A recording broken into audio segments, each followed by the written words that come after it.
আজকে তোমাদের সাথে শেয়ার করব আমার রবিবারের বাজার। তো প্রত্যেক রবিবার করেই আমি বাজার গুছাই। তো আজকে তোমাদের দেখাবো যে বাবা কী কী বাজার করে নিয়ে এসছে। তো ফার্স্টেই দেখতে পাচ্ছি এগুলো ওলকপি। আমার ওলকপি দিয়ে মাছের ঝোল খেতে ভীষণ ভালো লাগে। তোমাদের কার কার ভালো লাগে তোমরা আমাকে জানিও। তো তারপরে আমি এখন খুলবো হচ্ছে পটল। প্যাকেটগুলো এমন করে করেছে যে আমি খুলতেই পারছি না, তাও আমি অনেক ধৈর্য সহকারে প্যাকেটগুলো খুলছি,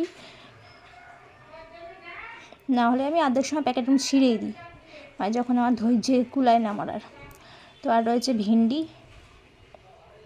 তো সব কিছুরই আলাদা আলাদা দেখলাম প্যাকেট করেছে, কোনো দিন এরকম দেখিনি, আজকে এইবার দেখলাম হঠাৎ এরকম সব সবজি আলাদা আলাদা প্যাকেট করেছে, কিন্তু আমার বেশ ভালো লাগছিলো, সব আলাদা আলাদা আলাদা প্যাকেট করে দিয়েছে।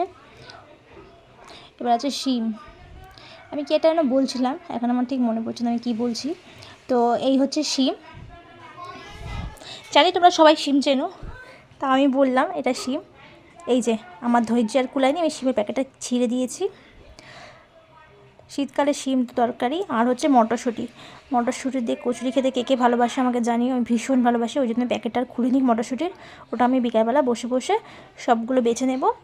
আর উচ্ছে ছিল, গাজর ছিল, যেহেতু আমি বাবাকে বলেছিলাম গাজর নিয়ে আসতে, আমি গাজরের হালুয়া করব, তো তার জন্য বাবা সুন্দর সুন্দর ফ্রেশ ফ্রেশ 4টে গাজর নিয়ে এসছে আমার জন্য। আর এই যে বেগুন, শীতকালে রাতে বেগুন পোড়া। শীতকালে সবজি খাওয়ার মজাটাই আলাদা, প্রত্যেকটা সবজি টাটকা টাটকা টাটকা সবজি দিয়ে খুব ভালো লাগে খেতে। এই তো আমার বাকেট মোটামুটি গোছানো কমপ্লিট। পেঁয়াজ কলি।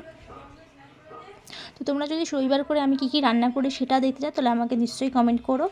আর এইটা দেখো কি দারুণ, বলো দেখি এটা কি, কে বুঝতে পেরেছো এটা কি আমাকে কমেন্ট করে নিশ্চয়ই জানিও। এই তো আমার মোটামুটি বাকেট গোছানো কমপ্লিট, কিন্তু এটা গোছানোর পরও এখন অবধি অনেক সবজি রয়ে গেছে, এগুলো আমি কোথায় রাখবো সেটাই চিন্তা করছি। তো এই তো ফ্রিজে আমার গোছানো কমপ্লিট।